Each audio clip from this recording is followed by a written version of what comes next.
نحمده ونصلي على رسوله الكريم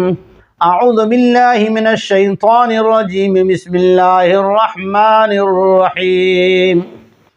يا أيها الذين آمنوا كتب عليكم الصيام كما كتب على الذين من قبلكم لعلكم تتقون۔ اے ایمان والو، تمہارے اوپر روزے فرض کیے گئے جیسا کہ تم سے اگلی امتوں پر فرض کیے گئے تھے تاکہ تمہارے اندر تقوی پیدا ہو جائے۔ ایاما معدودات فمن كان منكم مريضا أو على سفر فعدة من أيام أخر وعلى الذين يطيقونه فدية طعام مسكين فمن تطوع خيرا فهو خير له وأن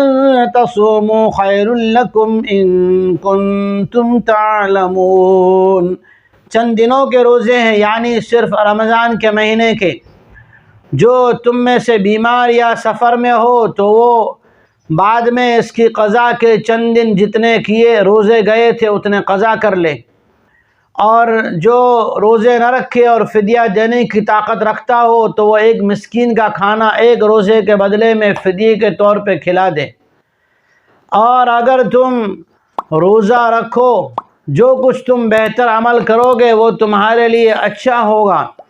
اور اگر تم روزے رکھو تو یہ تمہارے لیے بہتر ہے اگر تم اس خیر کو، اس روزہ رکھنے کو سمجھنے لگو۔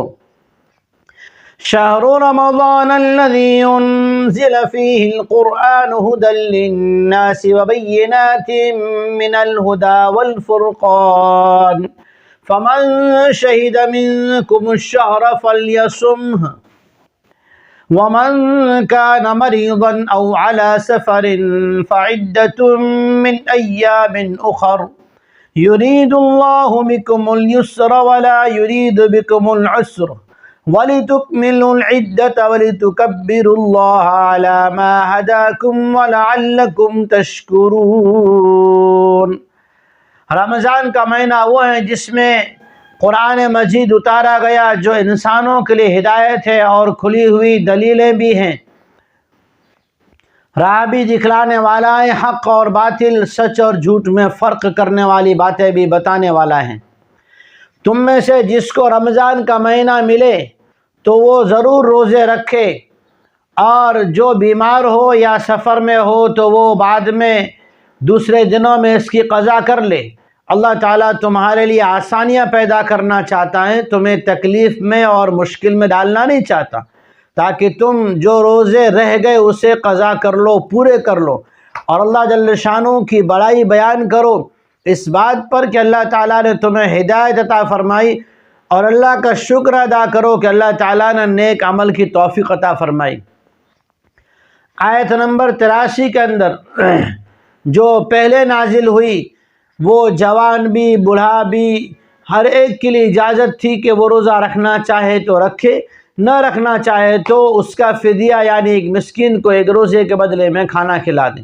لیکن جب آیت نمبر 184 نازل ہوئی تو اگلی آیت کا جو حکم ہے فمن شہد منکم الشہر فلیصمہ، اس لفظ سے، اس آیت کریمہ سے وہ حکم منسوخ ہو گیا۔ اب حکم یہ ہے کہ جو شدید بیمار ہو یا سفر میں ہو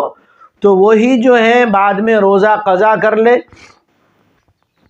اور اگر ایسا بیمار ہے جس کے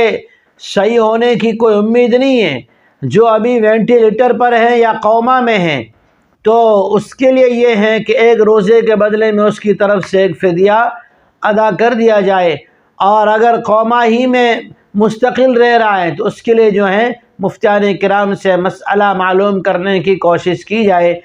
یہ اللہ جل شانہ کی طرف سے روزے کیوں فرض کیے گئے؟ تاکہ تقوی آئے۔ تقوی کب آتا ہے؟ جب آدمی کا پیٹ خالی ہو اور اللہ جل شانہ کی انوارات و برکات جو ہے وہ آدمی کے دل کے اوپر نازل ہوتے ہیں،